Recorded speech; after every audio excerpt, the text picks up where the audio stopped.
ফজরের 2 রাকাত সুন্নতের পরে ফরজ নামাজের আগে 2 রাকাত সুন্নত পড়ার পরে আপনি যদি এই দোয়াটা 100 বার পড়তে পারেন, মানে ফজরের 2 রাকাত সুন্নত পড়া শেষ এবং আপনি নামাজ পড়বেন, নামাজের আগ মুহূর্তে এই দোয়াটা যদি আপনি 100 বার পড়তে পারবেন, তাহলে দুনিয়া আপনার পায়ের নিচে চলে আসবে, ধন সম্পদ ক্ষমতা আপনার পায়ের নিচে চলে আসবে।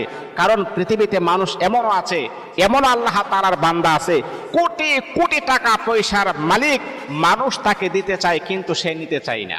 ক্ষমতা, সবার ক্ষমতা কিন্তু চিরদিন থাকে না। একজন ওলামায়ে কেরামের ক্ষমতা যেমন দুনিয়াতেও সে রাজা বাদশাহ, পরকালেও আমার আল্লাহ তাকে রাজা বাদশাহ বানায় দিবেন।